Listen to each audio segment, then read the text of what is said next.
یتیم کیا ہے، اپنے عورتوں کو بیوہ کیا ہے، اور ساری چیزوں کے ساتھ نہ جانے کتنے لوگوں کو پھانسی کے پھندے پر چڑھایا گیا، کتنے لوگوں کو جیلوں کی کالی کوٹھی کے اندر بند کر دیا گیا۔ اتنی ساری مشقتیں، اتنی ساری تکلیفیں کس نے اٹھائی ہیں؟ یہ تمہارے آباء و اجداد نے اٹھائی ہیں، یہ تمہارے سرماؤں نے اٹھائی ہیں۔ کیا ہماری ان تاریخوں کو ہم اپنی آنکھوں سے اس طریقے سے ملیا میٹ ہوتا ہوا دیکھ سکتے ہیں؟ اگر ہم دیکھ رہے ہیں اور ہمارے اندر جذبہ بیدار نہیں ہو رہا ہے تو بزرگوں اور دوستوں، یہ ہمارے لیے بہت ہی زیادہ افسوس کی بات ہے کہ جو ورثہ ہمارے بزرگوں نے دیا تھا، آج اس وراثت کی حفاظت کرنا اور نئی نسل تک اس کو پہنچانا، یہ ہماری اور آپ کی، ہماری نئی نسلوں کی ذمہ داری ہے۔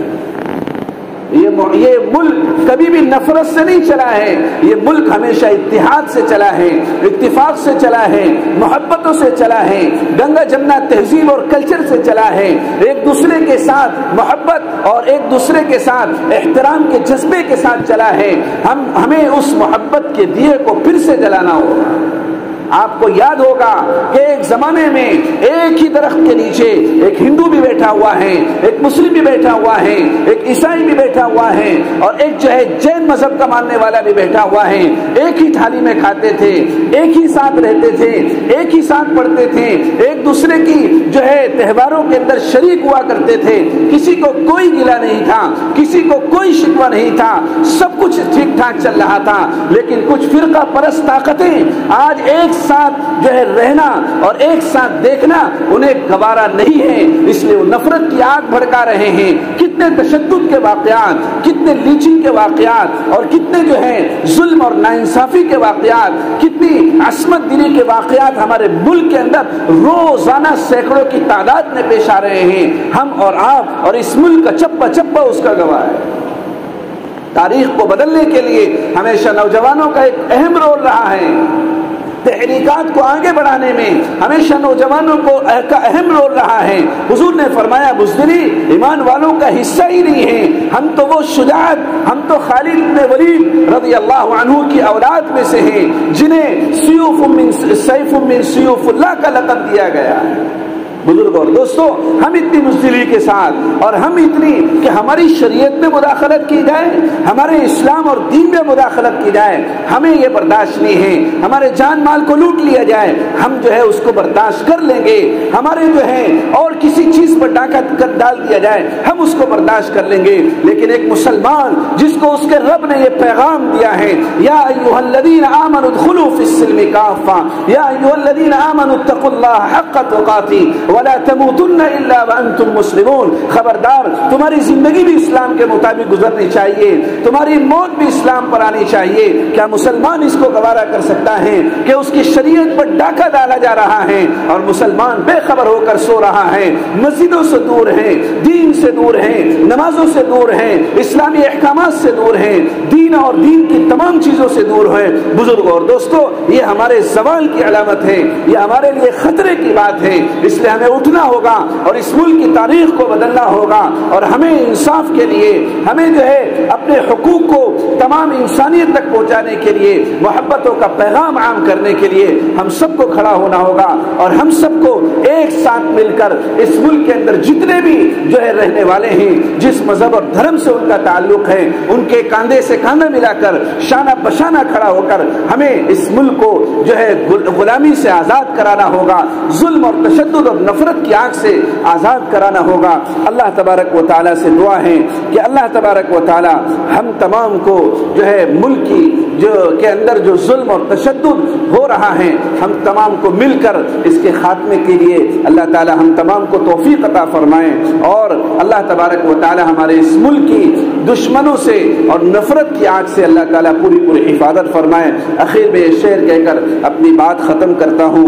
یہ نفرت بری ہے نہ پالو اسے، دلوں میں خلش ہے نکالو اسے، نہ تیرا نہ میرا نہ اس کا نہ اس کا، یہ سب کا وطن ہے بچا لو اسے۔ وآخر دعوانا الحمدللہ رب العالمین۔